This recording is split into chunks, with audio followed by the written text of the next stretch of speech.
आप देख रहे हैं शिखर तक न्यूज़ 24। इस समय हम महाराजगंज जनपद के जिला मुख्यालय में मौजूद हूँ। यहाँ पर सभी पीड़ित जमाकर्ता परिवार के जिलाध्यक्ष कृष्ण मोहन गुप्ता जी अपने जमा निवेशकों के साथ मौजूद हैं। ये लोग पीड़ित हैं, कई दिनों से ये धरना प्रदर्शन करते चले आ रहे हैं, लेकिन इनका सुनने वाला कोई नहीं है। आइए मैं जिलाध्यक्ष जी से जानना चाहता हूं कि आज किस लिए यहाँ पर अपने सहयोगियों के साथ उपस्थित हुए हैं। सबसे पहले तो अपना परिचय दीजिए। मेरा नाम कृष्ण गुप्ता है सर, मैं ठगी पीड़ित जमाकर्ता परिवार का जिलाध्यक्ष महोदय। मैं लगातार प्रयास करता हूं कि वर्ष 2019 के तहत सभी पीड़ित निवेशकों का भुगतान होगा, लेकिन शासन और प्रशासन दोनों में शासन से बार बार गुहार लगाई जाती है, बार बार उनसे कहा जा रहा है कि वर्ष 2019 के तहत तहसील स्तर के जमा दस्तावेजों को कार्रवाई करते हुए सुविधा डाटाबेस बना करके शासन को भेजे और पीड़ित निवेशकों का 180 कार्य दिवस के अंतर्गत भुगतान कराया, लेकिन शासन न सुनने को तैयार है, न प्रशासन को तैयार है। और माननीय अपर जिलाधिकारी महोदय द्वारा कुछ नोटिसें जारी हुई हैं, लेकिन अभी तक ठगों को तलब नहीं किया गया सर। और लगातार 125 दिन होने के बाद, राष्ट्रव्यापी आंदोलन करने के बाद भी देश के सर्वोच्च माननीय राष्ट्रपति महोदय और माननीय प्रधानमंत्री महोदय और राज्य के मुख्यमंत्री महोदय योगी आदित्यनाथ जी को बार बार ज्ञापन दिया गया है, लेकिन उनके कानों तक जूत तक नहीं रहे। इतने दिनों से आप ये धरना प्रदर्शन कर रहे हैं, अभी कोई इसका निष्कर्ष नहीं निकला, इसका वजह क्या है?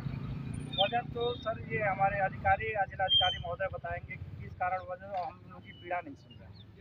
ये उन्हें बता पाएंगे कि अगर वर्ष 2019 विगत 5 वर्ष पहले 21 फरवरी सन 2019 को संसद में सर्वसम्मति से केंद्रीय कानून बना, उसके बाद उसकी अनुपालना नहीं हुई, जो कि बेनस की धारा 2023 के अंतर्गत 111 के अंतर्गत प्रत्येक ठगों को फांसी और मृत्युदंड की सजा उसमें साफ साफ लिखा हुआ है, उसको पालना नहीं कर पा रहे हैं। तो बताइए, हम अगर बार बार गुहार लगाते लगाते या तो उनके आगे आत्मसमर्पण कर लें तो ठीक है, तब तो खुश हैं, हो सकता है कार्रवाई कर दें। ऐसे हमारे बहुत से एजेंट साथी हैं जो आत्महत्या कर चुके पीड़ित निवेशकों के दबाव में। कहाँ का ये मामला है जो कह रहे अभी सर निचलौल का मामला है, उनका पता तो डायरी में लिखे हुए हैं, लेकिन अब मौजवानी नहीं याद है, लेकिन डायरी में उनका लिखा हुआ पता, उनके पिताजी का नाम पूरा विधिवत लिखा हुआ है। और अगर देखा जाए तो आए दिन निवेशक के दबाव में एजेंट आत्महत्या कर ले रहे हैं या घर छोड़ के पलायन हो जा रहे हैं। तो जब पीड़ित निवेशक अपने जिलाधिकारी, अपने जिला कलेक्टर के पास नहीं न्याय की गुहार लगाए, किसके पास जाएगा?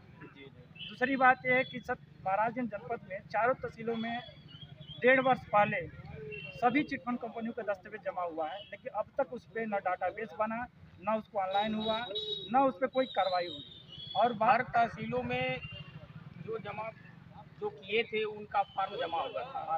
आप हर तहसील में, जैसे यहाँ 4 तहसील है, चारों तहसील में मिल करके कितने फार्म जमा हुए थे, इसका आंकड़ा आपके पास है क्या? लगभग देखा जाए तो महाराजगंज सदर में देखा जाए तो हमारे आंकड़े के हिसाब से 8 लाख आवेदन है सदर में। तो ऐसे अगर महाराजगंज की 4 तहसीलें हैं तो अगर मान लीजिए किसी 4 लाख, किसी में 5 लाख, किसी में 2 लाख, किसी में 4 लाख, ऐसे अगर मान के देखा जाए तो 15 से 20 लाख आवेदन जमा है महाराजगंज के तहसीलों में, लेकिन वो धूल चाट रहे हैं। अभी तक उस पर कोई कार्रवाई नहीं, कोई दस्तावेज नहीं। और सबसे बड़ी बात है कि निर्दोष एजेंटों को पुलिस प्रताड़ना का भी शिकार होना पड़ा। निवेशक प्रार्थना पत्र देता अपने स्थानीय अधिकारी को और अधिकारी जाकर पुलिस एजेंट को पकड़ लेते, जो कि एजेंट द्वारा, एजेंट खुद ही निवेशक। हम कई बार गुहार लगा चुके हैं कि सर एजेंटों के खिलाफ ऐसी कार्रवाई न करें जिससे एजेंट हताहत होकर आत्महत्या कर ले या कुछ करने को मजबूर हो। और अभी कुछ दिन पहले जो है अभी क्या नाम है कि एक एजेंट ने निवेशकों के दबाव में आकर के आत्महत्या कर लिया, लेकिन ये सब गलत है। आप उसकी विवेचना करिए, जांच करिए, जो गलत है, अगर चोर है निवेशक का पैसा, उसके खिलाफ कार्रवाई करिए। इसमें हम आपका ये धरना जो पूरे भारत में चल रहा है, कुछ दिन पहले कई जगहों पे हुआ था, आप ही के द्वारा हम जानते लगभग 100 दिन से ऊपर ही धरना हो चुका है। 125 दिन धरना हो चुका है, लेकिन इसका कहीं भी किसी प्रदेश से कोई निष्कर्ष नहीं निकला।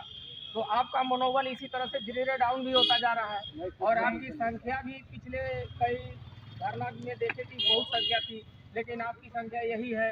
जब निवेशक आपके साथ नहीं जुड़ रहे हैं तो आप क्या करेंगे अंत में? सबसे बड़ी बात तो निवेशक की कमजोरी है सर, वो सरकार के लॉलीपॉप से मजबूर हो गया है कि अब सरकार हमको पैसा देगी नहीं, इसलिए वो अपने घर में एक कोने में बैठा हुआ है और भूल गया कि हमें पैसा मिलना नहीं है, केवल सरकार लॉलीपॉप दे रही है और झुंझुना दवाई कभी इस पोर्टल, कभी उस पोर्टल, कभी एसएलटी, कभी सहकारिता मंत्रालय। और विगत 2023 में 21 जुलाई को सहकारिता मंत्रालय द्वारा पोर्टल लॉन्च हुआ था। उसमें कहा गया था कि 45 दिन के अंदर आपको पैसा मिलेगा, लेकिन 98% लोगों का रिजेक्ट हो गया। जिनका डाटाबेस सहारा द्वारा अपलोड उनके साइट में था उनका पैसा मिला, और जिनका नहीं डाटाबेस अपलोड था उनको आज तक 1 रुपया नहीं मिला, बल्कि उनको घर से 200-400 रुपये गंवाने पड़े। जो आदमी 1-1 रुपये खाने के लिए मजबूर है, अपना पैसा खून पसीने का कमाई जमा करके दर दर भटक रहा है, उसको न्याय नहीं मिल रहा सर। ये सारा इंडिया अपना पोर्टल चला करके जो लोगों का फॉर्म है देख रहा है, भरवा रही है, चल रही है, तो इसका क्या वो सर मतलब एक है? झुंझुना है सर। अभी हमारे संज्ञान में कहा है कि कुछ उनके कार्यकर्ता महोदय हैं जो कि अब जाकर के निवासियों से 200-400 ले रहे हैं और आवेदन करवा रहे हैं, अपलोड करेंगे, 30 दिन में अपलोड हो जाएगा। उसके बाद फिर आप रिसबमिट करेंगे तो 45 दिन में आपको पैसा मिलेगा, लेकिन 45 दिन होने के बाद ही पैसा नहीं मिल रहा सर। अच्छा, ये सबसे बड़ी बताइए, बात है। सरकार अगर आपकी बात नहीं मानती है, ऐसे आपके दौड़ने घुटने से मान लीजिए कितने दिन तक काम करेंगे, लेकिन नहीं मानती है तो आप उसके लास्ट में आप क्या सर ये करेंगे? आंदोलन उग्र हो जाएगा, चाहे हमको फांसी चढ़ा दें, जेल भेज दें, उसका कोई फर्क नहीं। मरे तो वैसे भी हम लोग हैं, अपना ही धन देकर के मरे तो वैसे भी हमारे बच्चे भूखे मर रहे हैं, ठीक ना। तो उस तरह से रोज रोज मरने से बाद एक ही दिन मर जाएं। आइए और लोगों से जानते हैं कि ये साथ में है। तो सर अपना परिचय पहले बताइए। ये आप ठगी पीढ़ी जमाकर्ता परिवार बहुत दिनों से मैं आपको देख रहा हूँ कि अपने जिलाध्यक्ष जी के साथ है, लगे हुए हैं। आप इनके मनोबल को भी बढ़ाए हैं, देख रहे हैं कि आप की संख्या भी पहले से बढ़ती जा रही है। अब ये सरकार अगर नहीं मानती है तो आप क्या करेंगे? धीरे धीरे अगर काम सरकार नहीं जी जी तो हम लोग और उग्र होंगे। और समय अल्टीमेटम हम लोग दिल्ली गए थे, 1 मई तक समय दे करके आए हम लोग। 1 मई के अंदर अगर सरकार भुगतान नहीं करती है तो पूरा हम लोग जन आंदोलन करेंगे, पूरे भारत में करेंगे और सरकार को खींच कर गिराएंगे हम लोग। जैसे शेख हसीना फेंकने का काम करेंगे, जैसे शेख हसीना बांग्लादेश जी जी वह काम हम लोग करेंगे 1 मई तक अगर भुगतान नहीं करेंगे। सर अपना परिचय बताइए सर। थोड़ा सा। तो ये बताइए कि यहाँ किसके लिए आए हैं आप इन लोगों के साथ? हम लोग ठगी पीढ़ी जमाकर्ता परिवार हैं। जी जी हम लोग इस संगठन सरकार द्वारा न्याय की सरकार अगर कह देती है कि नहीं हम दे पाएंगे तो आप क्या करेंगे लास्ट में? हम लोग उग्र करेंगे, अपने संख्या बल को बढ़ा करके सरकार ने को कंपनी गिराने का खोली काम थी, करेंगे। सरकार ने बंद की है, लाइसेंस दिया था, सरकार ने बंद किया तो सरकार ही है। सरकार है। और सरकार ने कानून भी बनाया वर्ष उन्होंने ही बंद किया। अगर गलतियां थी तो बंद किया, फिर भी चलिए ठीक है, लेकिन भुगतान तो होना चाहिए गरीबों का। अच्छा, इसका आज ये सर आज कहीं ज्ञापन दिया है कि नहीं? इसका ज्ञापन दिया गया सर, जिलाधिकारी महोदय मार्फत महानिदेशक महोदय और माननीय मुख्यमंत्री जी को ज्ञापन दिया गया है। तो क्या आश्वासन मिला उनसे? बोले कि सर हम आपकी जिला को मुख्यमंत्री और महानिदेशक को पहुँचाएंगे और इसका समाधान भी कराएंगे। सर हम एक चीज़ और जानना चाहते हैं सर, आपके चैनल के माध्यम से सरकार से पूछना चाहते हैं जी जी कि अगर एक बटन दबाने से सरकार बन जाती है, जी जी एक बटन दबाने से पीएम किसान सम्मान निधि आ जाती है, एक बटन दबाने से सरकारी कर्मचारियों की सैलरी आ जाती है जी, तो क्यों पीड़ित निवेशकों का भुगतान एक बटन दबाने से नहीं हो सकता? हम तो सिर्फ जानना चाहते हैं कि ऐसा क्यों नहीं हो रहा है कि जब आपने कानून बनाया, आपने ही सरकारी चिटफंड कंपनी को लाइसेंस दिया, आप ही ने उसको चलवाया, आप ही ने उसका प्रचार प्रसार कराया, तो आप पीड़ित निवेशकों का भुगतान क्यों नहीं करा सकते? कौन सी ऐसी मजबूरी है जो आपको भुगतान कराने में, गरीब जनता मजदूर किसान का भुगतान और पैसा को गमन करने में या भुगतान दिलाने में दिक्कत कर रहे हैं? यानी आपके कहने का मतलब है कि सबकी जांच करा करके एक बटन से दबाएं और सारे लोगों के खाते में पैसे पहुंच जाए। अन्य जिलों में, अन्य राज्यों में देखा गया है, जो हमारे ठगी पीढ़ी जमाकर्ता परिवार है, वहाँ के मुख्यमंत्री महोदय ने आदेश करा दीजिए, कर्नाटका में देख लीजिए, केरल में देख लीजिए, उन्होंने वर्ष 2019 के तहत हर थाना प्रभारी को आदेशित किया है कि वहाँ पर अपना काउंटर खोलें और वहाँ पर अधिकारी को नियुक्त करें और सभी चिटफंड कंपनियों की जो पीड़ित निवेशकों से दस्तावेज हैं वेरिफिकेशन करके शासन को भेजें, भुगतान कंपनी को संपत्तियों को नीलाम और कुर्की करके, या उनके मालिक अगर जीवित हैं या मर गए या जेल में हैं तो उनकी संपत्तियां तो बची है सर, उसको नीलाम या बेच करके भुगतान कराएंगे।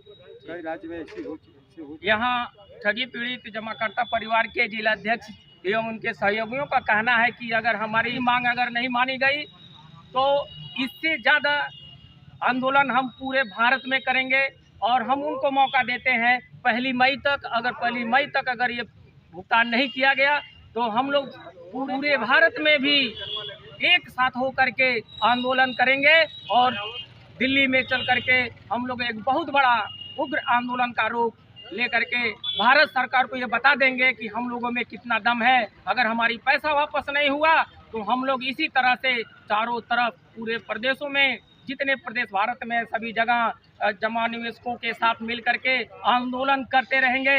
इसी के साथ जितेंद्र पटेल, शिखर तक न्यूज़ 24, जमी से हकीकत तक, जनपद महाराजगंज।